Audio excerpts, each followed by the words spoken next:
What is different between a chicken and a house? Aucune. Il n'y en a aucune des différences. Par contre, entre le nouveau Spirit de chez Apsima et le nouveau Thunder de chez Apsima, là, il y en a une de différence. C'est que le Spirit, il est à l'échelle 1/16e et le Thunder, il est à l'échelle 1/18e. Et je vous présente le nouveau Thunder de chez Apsima tout de suite. Enfin, je veux dire maintenant, sans plus tarder. Après. Bonjour à tous. Nouvelle présentation aujourd'hui du nouveau Thunder de chez Apsima. Il s'agit donc du dernier né de la nouvelle gamme Edge Speed. Un buggy, ou plutôt un monster truck, qui est cette fois à l'échelle 1/18e. Je vous laisse découvrir avec moi cette nouvelle auto. Donc elle est disponible en plusieurs teintes. Elle est disponible donc dans cette version monster truck, mais également en version truggy. Donc là ici nous avons choisi de vous présenter la version monster, qui est également équipée de voies larges au même titre que le petit buggy Spirit que je vous ai présenté il y a quelques jours. Le petit Thunder à l'échelle 1/18e de chez Apsima, on le voit maintenant ici en détail, en gros plan. Il se caractérise notamment par une électronique qui est entièrement protégée, ou en tout cas plus qu'une électronique, on va dire plutôt certains périphériques, à l'instar de son moteur que vous voyez ici. Donc c'est un moteur de type 380, il est protégé sous un cache, et on a également une protection qui a été attribuée aux accus. Donc les accus ils se trouvent ici, en dessous de ce cache. On peut les apercevoir un peu plus en détail sous le châssis. Pour accéder aux accus, je vais vous le montrer après. Donc il faudra démonter cette plaque, ôter la petite vis qui se trouve ici, et vous allez accéder au pack d'accus lithium-ion de 1200 mAh. Quand on ôte la trappe à accus qui est située sous le châssis, on découvre ce petit pack lithium-ion de 1200 mAh. Il s'agit d'un accu de 7,4 V qui est rechargeable via un petit mini chargeur USB que l'on pourra brancher sur son ordinateur. Les atouts du nouveau Thunder en quelques mots, ce sont tout d'abord ses voies larges, comme vous le voyez ici, ces gros pneus Monster Truck qui vont constituer une sorte de passe-partout, et sa suspension donc, qui fonctionne à peu près correctement, du moins en statique. Alors sa suspension, il est bon de rappeler qu'il s'agit d'amortisseurs factices, donc il n'y a pas d'huile à l'intérieur des amortisseurs, comme me le faisait remarquer très justement l'un de nos youtubeurs abonnés à notre chaîne, Eric Paul, puisque sur la version précédente que je vous ai présentée de la nouvelle gamme Edge Speed, en l'occurrence le Spirit, dans la vidéo, à un moment donné, j'affirme que les amortisseurs sont hydrauliques, ce qui est totalement faux.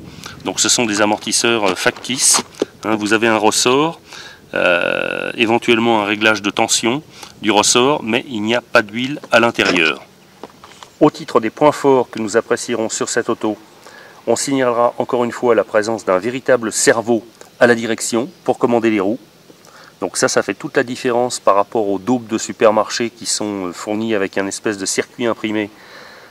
Donc là, ça n'a rien à voir. Vous avez affaire à un vrai cerveau. Donc ce qui veut dire que vous allez avoir de la progressivité dans les commandes lorsque vous tournez le volant de l'émetteur. Et la voiture va être précise, notamment en courbe, mais pas seulement. Le cerveau de direction possède un palonnier articulé pour protéger sa pignonnerie. On le voit ici. Et puisque vous avez été bien sage, je vous ai démonté la partie radio pour vous montrer à quoi ressemble le récepteur, donc réduit ici à sa plus simple expression. Donc il est ici sans boîtier apparent, mais il y a le cache que je vous ai montré en début de vidéo, donc qui le protège intégralement lorsque toute la voiture est montée.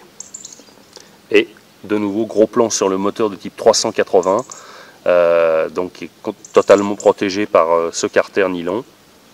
Sur le plan de la géométrie, le Thunder reçoit des tirants non réglables au niveau du train avant, on le voit ici.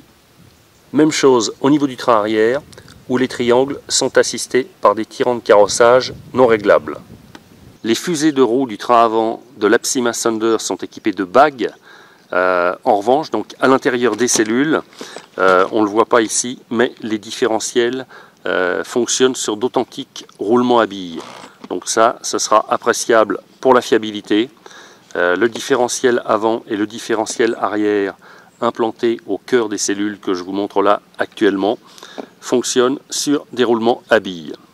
Encore un dernier coup d'œil sur la géométrie arrière avec les triangles, les tirants, des quarts d'endroit pour relier les fusées de roues au différentiel et les fusées de roues donc, qui, comme vous le voyez, ne sont dotées d'aucun réglage et qui comportent des bagues comme à l'avant, des bagues sur lesquelles reposent les fusées. Mais dans les différentiels, je vous le rappelle, donc on a droit à des roulements à billes.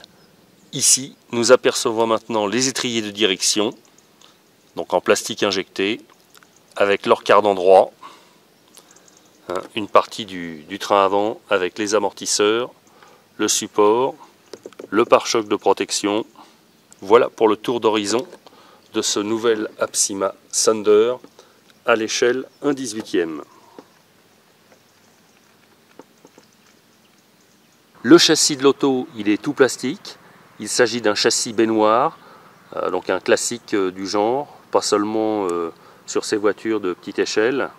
Donc c'est indestructible, on ne peut pas casser le châssis. Là vous voyez ici les triangulations qui sont conçues, on va dire, dans la norme. En tout cas ce sont des triangles qui ressemblent à ceux que l'on peut trouver sur une authentique voiture radiocommandée.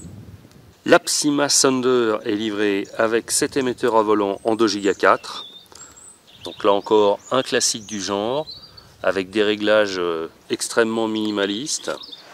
Donc c'est une radio qu'il faudra équiper de 3 piles ou de 3 accus, 3 piles d'un volt 5 ou 3 accus d'un volt 2. Pour accéder aux accus, donc il faudra ôter cette petite vis cruciforme que vous voyez ici. Pour faire fonctionner cette radio, vous aurez le choix entre 3 piles d'un volt 5, comme celle que vous voyez ici, ou 3 accus d'un volt 2.